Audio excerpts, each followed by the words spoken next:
გამარჯობათ მეგობრებო, მოგესალმებით. მოკლედ ძალიან საინტერესო ინფორმაცია გაჟღერდა დღეს, რომელიც მრავლის მეტყველი არის ნამდვილად. და მინდა დღეს გესაუბროთ აი იმ ფენომენზე, რომელიც ფენომენზეც ყველაზე ნაკლებადაა მიღებული საქართველოში საუბარი. დღეს გამოაცხადეს ესეთი ინფორმაცია გავრცელდა, რომ ისრაელიდან უნდა ჩამოსულიყვნენ ებრაელი დეპუტატები, ქნესეთის წარმომადგენლები და აღმოჩნდა ისე, რომ ტერაქტის საფრთხის გამო ეს ვიზიტი იქნა ჩაშლილი.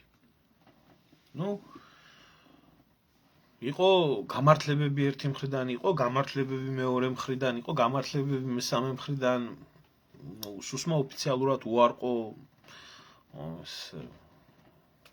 ებრაელების მთავარი წარმომადგენელი, ვინცა საქართველოში, მანაც უარყო, რომ მსგავსი ხიფათი არ არის, ეს სტანდარტული მოვლენა არის, რომ ებრაელ დეპუტატებზე საერთოდ მთელი მსოფლიოს მასშტაბით მიმდინარეობს ნადირობა, არის საფრთხე, მაგრამ ტერაქტის საფრთხე არ არის და ესე შემდეგ, რა მთელი ეს საგიჟეთები წავიდა და არის თუ არა ქვეყანაში ტერაქტის საფრთხე.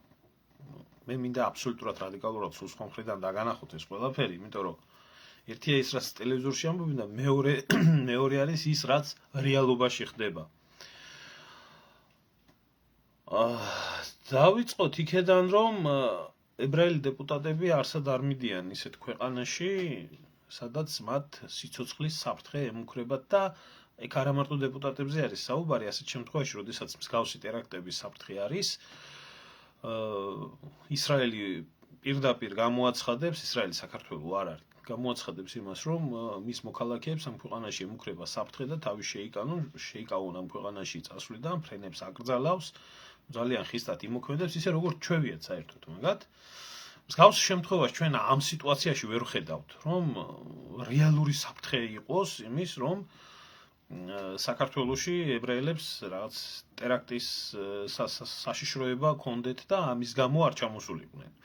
მაშინ არც ის ბიზნეს ფორუმი ჩატარდებოდა, არც ის ებრაელი მოღვაწეები ჩამოვიდოდნენ და საქმე იმაში არის, რომ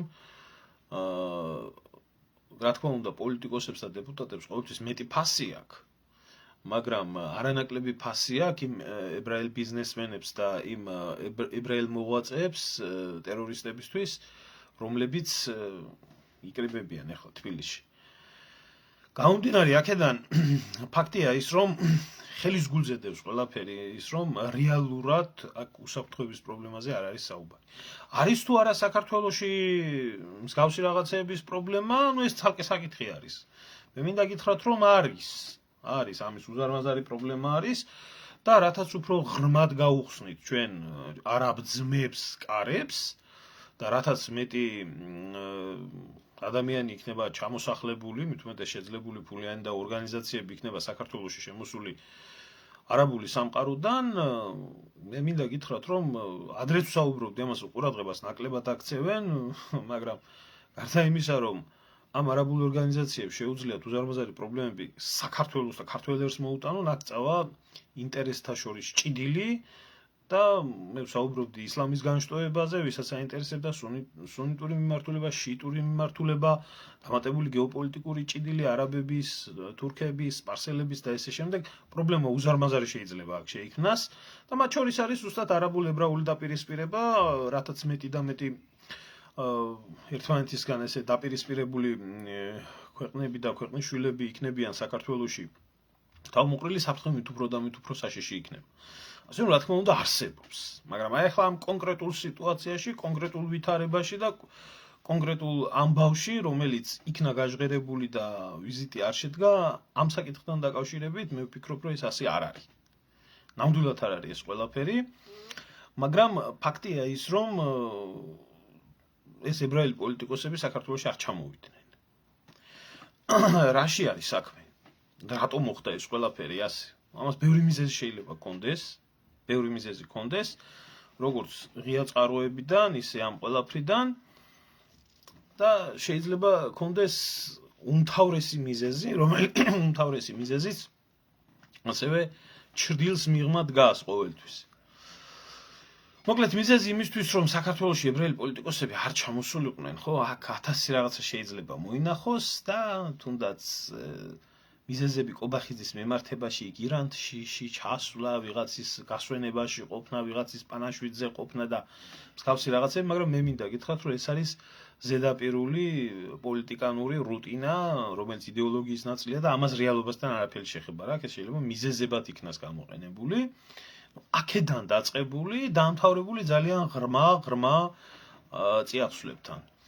ღრმა წიაღსვლები კიდე იმაში მდგომარეობს, რომ ეხლა ისრაელი არა ის ქვეყანა, რომ აქ ჩვენ ევროკავშირის რაღაც ლიბერალურ ადამიანების უფლებებზე ვისაუბროთ და ამის გამო არ აღიარონ საქართველოს ხელისუფლება და ამის გამო არ ჩამოდიოდნენ. ყველაზე ნაკლებად საფიქრებელია ეს ისრაელიდან.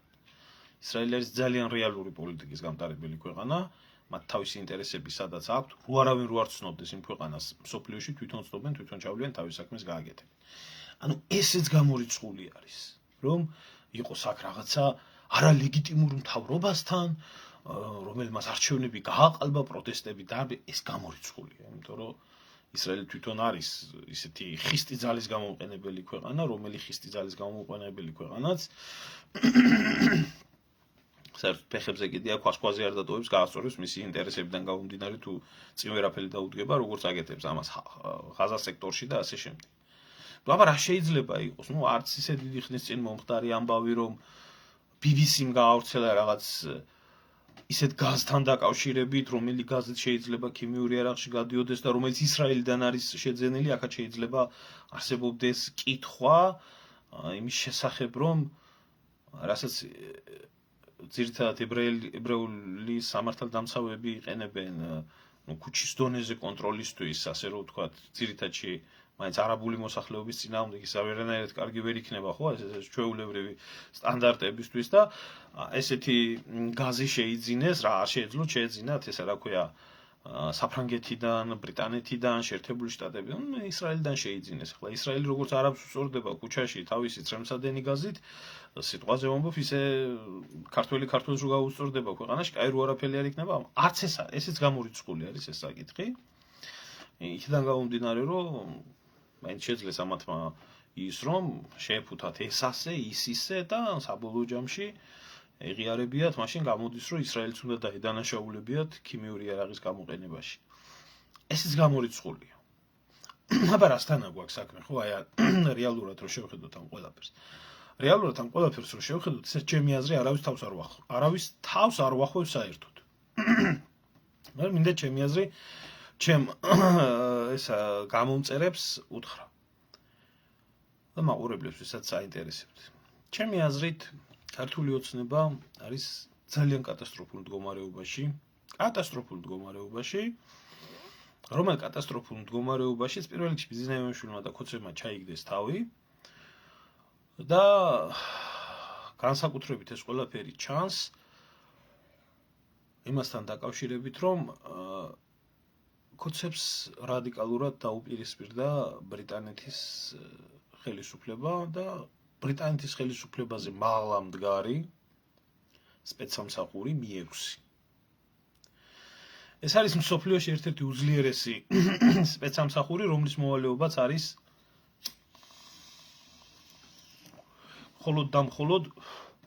მხოლოდ საგარეო მიმართულება.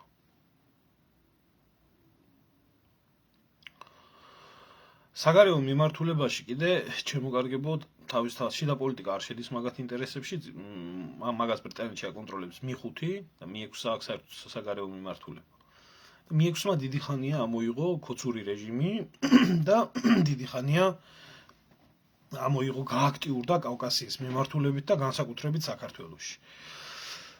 მე მინდა გითხრათ, რომ გვარად ქართველის დანიშვნა ბრიტანეთში მეტრეველის, რომელიც იძახდნენ, აი ქართველი რა მაგარი ქალია ერთი მინდა გითხრათ, რომ პირველი ისტორიაში ბრიტანეთის სპეცსამსახურების უფროსი ქალი და ისიც ქართველი. მე მინდა გითხრათ და ადრეც გითხრათ, რომ ის არანაირად ქართველი არ არის, ის არის უკრაინელი. იმას აქვს მისი მამობილის გვარი აღებული შენიღბვისთვის, კონსპირაციისთვის, ეს ერთი. სხვათა შორის მამამისი ფაშისტებთან მოთანამშრომლე ელემენტი იყო. ამის გამო იქნა საბჭოთა კავშირიდან გაქცეული.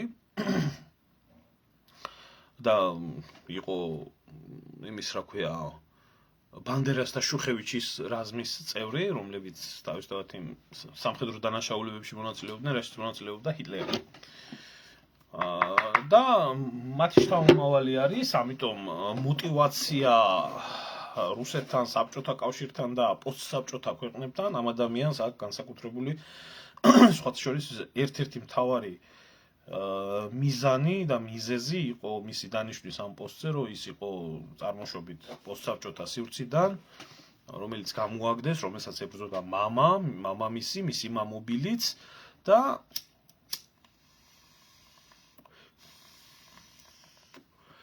უნდა გაიგრძელებია შთამომავლობითაც. ნუ ხარ ადონის პიროვნება, ყველამ შეიძლება იფიქროს და ივარაუდოს ეს ყველაფერი თავისთვის. ადამიანის ყაწაღებული არსება როგორც პიროვნულად.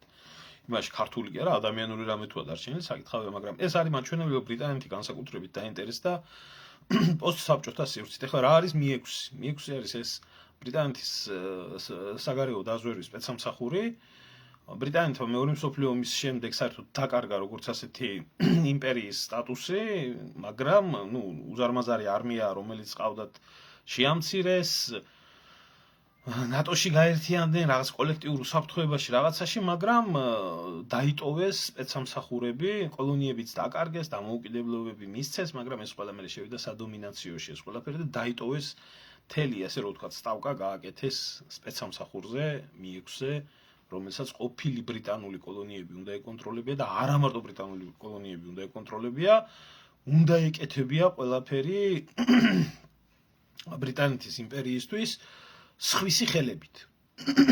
აი ეს იყო მაგათი ამოსავალი წერტილი. თვითონ არსად არ უნდა ჩანდნენ არასდროს და მათი გაკეთებული საქმე ყოველთვის უნდა ჩანდეს და ყოველთვის უნდა ესე რომ ვთქვათ, გამოხატავდეს ბრიტანეთის იმპერიის ისტორიულ და თანამედროვე მიზნებს და მისწრაფებებს და მათ შორის იყო განსაკუთრებული ბრიტანეთის განსაკუთრებული ესე რომ ვთქვათ საყვარელი მიმართულება იყო და ძირითად ბრძოლაში იყო ბრიტანეთის შესული რუსეთთან მიმართებაში, რომელიც არის 300 წლოვანი დაახლოებით დაპირისპირება და ამას ქვია დიდი საჭადრაკო დაფა. ამიტომ ეს ცალკე თემა არის, თუ კი მომიხერხდა, შემდეგ მინდა გავაკეთო სპეციალიზირებული ბლოგი, რომ ამ ბრიტანული მიმართულების მთავარი პროდუქტი არის რუსოფობია. არა მარტო საქართველოში, ზოგადად მსოფლიოში, მაგრამ საქართველოში და ბალტიისპირეთში და ასე შემდეგ განსაკუთრებით. ამიტომ, როდესაც ხედავთ, რომ ეს ყველაფერი ემთხვევა, ასევე ბრიტანეთის ხელშეკრულების ახლა თურქეთი და საერთოდ თურქული სამყარო, ეს არის ბრიტანეთის იმპერიის, ესე რომ ვთქვათ, ვასალი სახელმწიფო, მართული სახელმწიფო, აბსოლუტურად ყველაფერი ძირითადი მიმართულება თურქული ესაა მხარდაჭერილი ბრიტანეთის იმპერიის მხრიდან. აქ ამას ამოსავალი წერტილი, იმიტომ რომ ისინი ჯერ ოსმალეთის იმპერიას, შემდეგ თურქეთს განიხილავდნენ ბუნებრივ ფორპოსტს რუსეთის წინააღმდეგ შესაჩერებელ ძალად. ის დიდი თურანის პროგრამაც, რომელიც ერდოღანს აქვს, თქო, ესეც ბრიტანული პროექტი არის. და სულ ახლა ხანს იყო ერდოღანთან ჩასული ვიზიტი გაახლება ახალ სტრატეგიულ პარტნიორობასთან დაკავშირებით, ასევე ბრიტანეთის ყურები ძალიან კარგად გამოჩნდა აზერბაიჯანთან მიმართებაში და თქვენ ხედავთ ბოლო პერიოდში დაძაბულ მდგომარეობას საქართველოს და აზერბაიჯანს შორის ძალიან რთულად ვითარდება, აქ დღეს ყობახიძე ყოფილა კიდე იქ ჩასული. აქაც ბრიტანეთის ყურები არის 1911 წლიდან მარტო არ ყოფილა. თურქეთი ბრიტანეთის გავლენის ქვეშ ძალიან დიდი ხანია მოქცეული, მე-19 საუკუნიდან არის და 1853-56 ყირიმის ომის დროს ბრიტანეთი განსაკუთრებულად თვითონ უშუალოდ ჩაერთო ბრძოლაში რუსეთის წინააღმდეგ საფრანგეთთან, სარდინიასთან და ოსმალეთთან ერთად. მანამდე იყო ის გავლენის ქვეშ და მერეც იყო უკვე პატრონაჟის ქვეშ 78-77 წლები, როდესაც 77-78 წლებში, როდესაც კვიპროსის სანაცვლოდ რუსეთთან საზავო ხელშეკრულება მოითხოვა. იგივე ბრიტანეთის ყურები არის უკრაინაში, ყველასთვის ცნობილი არის ახლა ბორის ჯონსონის მიერ წახალისებული ეს ომი და სხვა ბევრი რაღაცები, ამიტომ ეს კარგად ჩანს. და აი ამ არქიტექტურაში, რომელი არქიტექტურაც ეწყობა ახლა ჩვენი ქვეყნის ირგვლივ, ბრიტანელების კვალი სხვათა შორის მე გამიკვირდა, მაგრამ ეტყობა იმ დონეზე მიდიან, რომ საკუთარი თავის გამოჩენასაც არ ერიდებიან.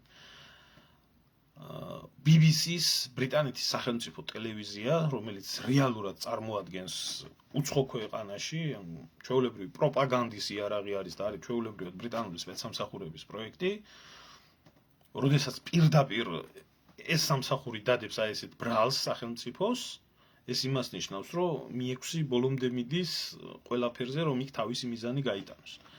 ბრიტანელების ხელწერა არის აზერბაიჯანთან საქართველოს დაპირისპირება ბოლო პერიოდის. ბრიტანელების ხელწერა არის თურქებთან არც ისე გაიოლებული ურთიერთობა ბოლო დროს, განსაკუთრებით თურქი მესხების დაბრუნების მოთხოვნა. ეს სკანდალები, ეს კორუფციული სკანდალები იქნება თუ BBC-ს სკანდალები იქნება და მე მინდა უთხრა კოცებს, რომ თქვენი საქმე მართლა იგივე ბიძინა ივანიშვილის ფულების დაყადაღება, იგივე ბრიტანეთში გარჩეული საქმე და მიუხედავად ამ ყველაფრისა, რომ დადებითი იყო გადაწყვეტილება, ძალიან კარგად იცის ბიძინა ივანიშვილი იმ ფულს ვერ მიიღებს ვერასდროს. ეს ამის უკანაც Mi-6 დგას. და დღეს მინდა გითხრათ სხვათა შორის კიდევ ერთი ახალი გამომცხვარი საინტერესო მოვლენა, როგორც არ უნდა მოახდინონ ესე ამ ყველაფრის ესე რომ ვთქვათ აცილება, აქაც ბრიტანეთის ყურები არის სტრასბურგის სასამართლოს გადაწყვეტილება, რომელშიც პირდაპირ დადანაშაულებული იქნა ხელისუფლება, ვინც ასე ხისტად და ამ ფორმით მოახდინა დარბევა. თანდათან ხდება ეს ყველაფერი აგენტს რატო ეძახდნენ გახარიას, რატო იყო მათ მიერ შერჩეული ეს, რომ ხელისუფლებამ ამ ყველაფრიდან ხელები დაიბანოს, გახარია შეახოცოს, რომ მასე საქმე არის აღძრული, მაგრამ დროსა და სივრცეში ძალიან სკრუპიოზულად ერთი მეორის მიყოლებით არქიტექტურაში ჯდება ეს ყველაფერი, რასაც მუშაობს Mi-6. რატო ხდება ეს ყველაფერი? რატო ხდება ეს ყველაფერი და რატომ მანდა მაინც ახლა? რატომ მანდა მაინც ამ მომენტში? ამის კითხვა ვინმეს არ უჩდება?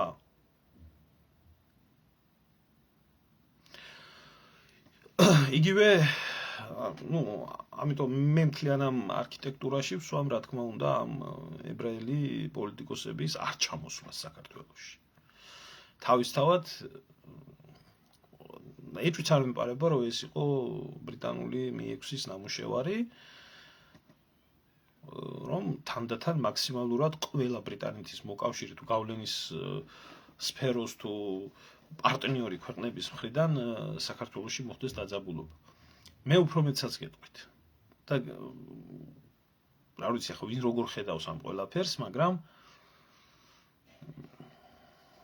აი ახლა მიხვდებით რას გულისხმობდი. აფხაზეთის კონფლიქტი და სამაჩაბლოს კონფლიქტი ეს ყველაზე დიდი კოზირი იყო ბრიტანეთის ხელში. ყველაზე დიდი კოზირი იყო, იმიტომ რომ კარგად იცოდნენ, რომ და კარგად იციან, სანამ იქნება აფხაზეთის და სამაჩაბლოს კონფლიქტი, მანამდე რუსულ-ქართული ურთიერთობები არ შედგება. რატო გააქტიურდნენ ახლა განსაკუთრებით? ახლა ვამზადებ მე ამ ბლოგს და დეტალურად ავხსნე ამ ყველაფერს თუ რა ხდებოდა, როგორ ხდებოდა და რანაირად იყო ბრიტანეთის სპეცსამსახურების უმთავრესი, ესე რომ ვთქვათ, სამიზნე იყო აფხაზეთის კონფლიქტის რაც შეიძლება მაქსიმალურად ჯერ მოხვედრა მაგათ ინტერესებში იყო და მაქსიმალურად გაყინვა და რატო? ერთი ის რომ ეს ერთი დადებითი ბრიტანეთისთვის ის რომ საქართველოს რუსეთის დაპირისპირებას იწვევდა, სისხლიანი დაპირისპირებას, რომელიც დაპირისპირებაც თავისთავად თაობებში გაჯდებოდა, დიდი ხნით იქნებოდა კონფლიქტი, რაც თავისთავად ეს მაგათ ინტერესებში არის. რუსულ-ბრიტანული დაპირისპირება, როგორც ვახსენეთ, დიდი საჭადრაკო შახმატის სახით და მეორე რაც მათთვის ასევე აუცილებლად სასიცოცხლოდ მნიშვნელოვანი იყო სარკინიგზო ინფრასტრუქტურა. რომელიც აფხაზეთის გავლით უკავშირდებოდა ირანს.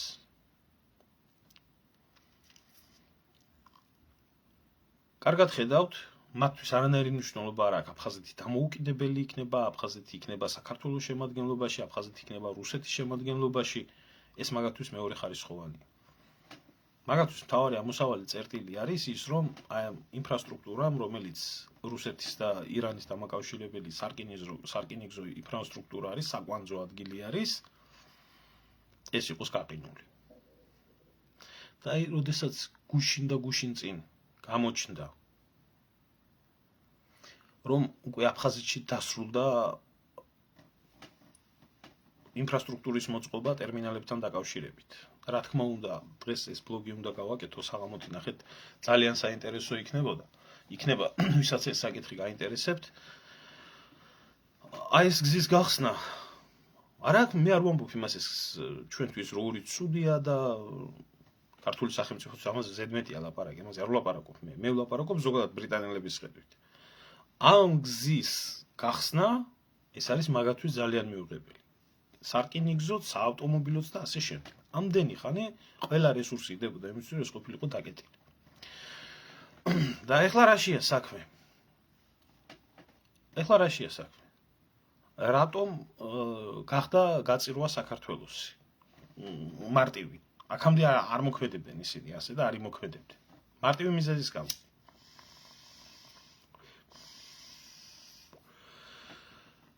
სხვათა შორის რო იცოდეთ ნავთობი, გაზი, რუსეთის რკინიგზის შემოვლა და ეს ყველაფერი, ეს ბრიტანული პატრონაჟით გაკეთდა საქართველოში. ბიპის მეშვეობით გაკეთდა. ბრიტიშ პეტროლიუმის მეშვეობით ეს გაზსადენები, ნავთობსადენები, ყველაფერი, რომელიც აზერბაიჯანიდან თურქეთში და გადის რუსეთის გვერდით. ეს ყარსის რკინიგზაც მაგაც ინტერესებში იყო, მაგრამ ახლა რატო გახდა ეს საინტერესო მომენტი რატო არის? ახლა არის იქიდან გამომდინარე, რომ და ქართულ აზერბაიჯანულ დაპირისპირებასაც დააკვირდით. აქ არის უმარტივესი რაღაცა. რეგიონში არსებობს უკვე ახალი გეოპოლიტიკური რეალობა. აღიდგინა აზერბაიჯანმა საკუთარი ტერიტორიული მთლიანობა და თუ ადრე იყო შეუძლებელი, ახლა გახდა შესაძლებელი, რომ ზანგეზურის კორიდორის და არა მარტო ზანგეზურის კორიდორის მეშვეობით სამხრეთ კავკასიის ტერიტორიაზე იქნას ტვირთები გატარებული ბრიტანეთის, როგორც გითხარით, ვასალ თურქეთთან, აზერბაიჯანიდან და ასე შემდეგ. ამიტომ გაჟღერდა ისიც, რომ მომავალში გაზსადენებიც, ნავთობსადენებიც ამ გზით იქნება გაკეთებული თურქეთის მიმართულებაზე, რკინიგზა, სატრანსპორტო ინფრასტრუქტურა ასე იქნება აწყობილი და დღესდღეობით სულ დღეები არის დარჩენილი, ასე რომ ვთქვათ. დღეები შეიძლება არა, მაგრამ ძალიან მოკლე დრო არის. იმასთან დაკავშირებით დარჩენილი, რომ ამ ტერიტორიაზე, იმიტომ რკინიგზა მისული არის უკვე ზანგეზურის კორიდორთან, რომ ეს ჯაჭვი შეიკრება. ეს კი იმას ნიშნავს, ჩემო კარგებო, რომ საქართველოს, რომელიც იყო უალტერნატივო პრაქტიკულად აქამდე აზერბაიჯანიდან და საერთოდ აზიიდან მიმავალი ტვირთებისთვის კავკასიაში უკვე აღარ იქნება უალტერნატივო, მათ იქნებათ ევროკავშირსაც იქნება თავისუფლად საშუალება, რომ აზერბაიჯანის, სომხეთის და თურქეთის გავლით როგორც ტვირთბრუნვა მიიღოს ჩინეთიდან, ასევე გაზსადენები, ნავთობსადენები მომავალში გაიყვანოს და ასე შემდეგ. ამიტომ საქართველოს ის მომენტი ამ წლების მანძილზე, რაც ჰქონდა უძვირფასესი მომენტი სატრანზიტო ხაბის, ეს დასუსტდა. აქედან გამომდინარე, თანდათან დაკარგვით არ აგვაქვს დაკარგული პირიქით. არის და შეიძლება უფრო გაძლიერდეს თუ ეს იქნება თქვა ჩრდილოეთის სამხრეთის მიმართულებები, მაგრამ ქართველი ერის ინტერესებიდან გამომდინარე. ამ რეალობაში და ამ სიტუაციაში საქართველოს უკვე გაუჩნდა ალტერნატივა საქართველოს გზას. და აქედან გამომდინარე ბრიტანელებმა გააძლიერეს საქართველოში ეგ სიტუაცია და ჩამოთვლილი როგორც საგზაო ინფრასტრუქტურით დაწყებული, ასე სხვა უამრავი რაღაციდან გამომდინარე ჩათვალეს საჭიროდ, რომ უკვე შესაძლებელი არის საქართველოში მაქსიმალურად არიონ სიტუაცია. არც აქამდე არ აკლებდნენ ხელს, მაგრამ აი ახლა ძალიან სერიოზულად აქვთ ხელი მოკიდებული. ამიტომ ეს ძალიან ღრმა ანალიზს საჭიროებს, თუმცა ერთი შეხედვით ძალიან მარტივადაა ყველაფერი გასაგები და ამ რთულ პერიოდში ჩვენი ქვეყნისთვის შესაბამისი ნაბიჯები არის გადასადგმელი.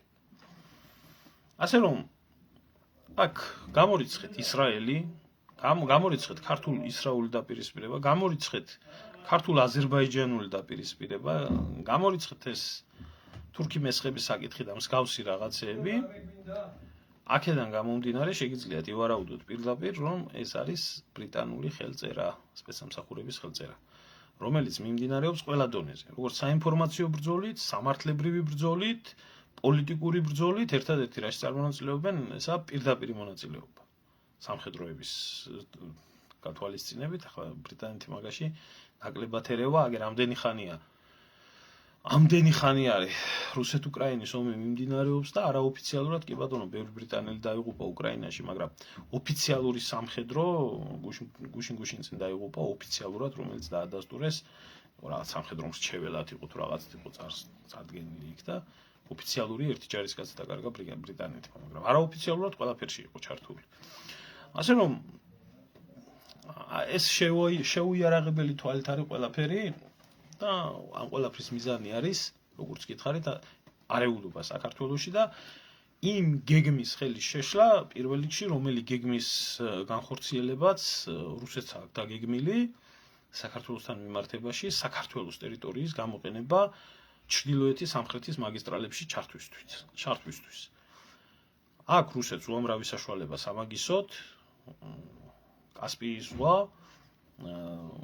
შუა აზია, აზერბაიჯანი, რომელიც კვანძადაა აქცეული და მაგრამ არ არის ეს მათთვის საკმარისი იმ ტვირთების მოცემულობისთვის, იგივე ალტერნატივის გაჩენისთვის და ისინი თვლიან, რომ რუსები თვლიან, რომ საქართველოს ტერიტორიის გამოყენება აუცილებელი არის მათთვის, ასე ვთქვათ, მნიშვნელოვანი არის, რომ ეს ყველაფერი იქნას განხორციელებული და ტრანზიტი იქნას ჩრდილოეთის სამხრეთის გამოყენებული. როგორ უნდა და რანაირი ფორმით ეს სხვა საკითხია. ეს სხვა საკითხია, მაგრამ ფაქტია, რომ ეს უნდათ.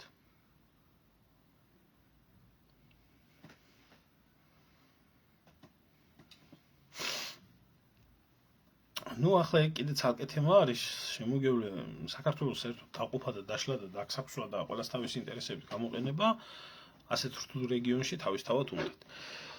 მოკლედ ახლა ბევრი რო არ გავაგრძელო, დავასრულე ახლა ამ საკითხთან დაკავშირებით საუბარი, მინდა ერთი ხუცებს გითხრათ. გაგახსენოთ რა, ის რომ რაც ახლა გახარიას მიმართა აგორებული ამბები, ხო?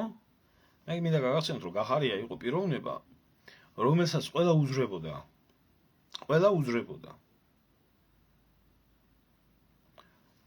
გავრილოვის ღამის შემდეგ. და დღეს ყველა კაცი ხელს ახოცავს გახარიას და თვითონ არიან კარგი და აი გახარიას მიმართო საქმე რო აღზარითო, თურმე პოლიტიკური არ ყოფილაო, სტრასბურგმაც იგი გვითხრა, მაგრამ თქვენ გახარიები ვერ იქნებით. გახარიამ გემრიელად მოილაპარაკა, გაასწრო და კაი ფულიცი შოვა და წამოპლაკული აგერ ევროპაში 20 მილიონიან სახში ცხოვრობს საფრანგეთში. ხან გერმანიაში და ხან სადაა ღმერთმა იცის. მაგრამ აი თქვენ მაგას ვერ მოასწრებთ.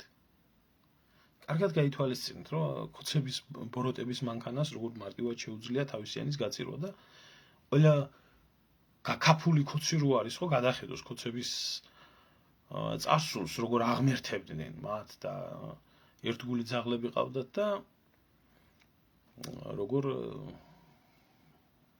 როგორ მოიტეხეს კისერი და თქვენც არ მოიტეხოთ ის. თოკოს მაუ დააგვიანი ალბათ შემოსვლა, კი, საინტერესო ამბავი იყო. დავამთავრებ ახლა ამას და YouTube-ის არხზე დავდებ და შეგიძლია ან აქ ნახო, ან YouTube-ზე ნახო. ეხებოდა საქართველოში დაანონსებული ტერაქტის გამო ებრაელი დეპუტატების ჩამოსვლას, სინამდვილეში ეს ასია თუ სხვანაირად. კარგი, დაგემშვიდობებით, უნდა გავაგრძელო ახლა ბლოგი და ვისაც გაინტერესებთ აფხაზეთის მიმართულებაზე მოვლენებს, რომელიც ვითარდება დღეს მოგვიანებით, იმედია დავასრულებ დღეს და შემოგთავაზებთ ჩემ არხზე. მადლობა ყველას ყურადღებისთვის.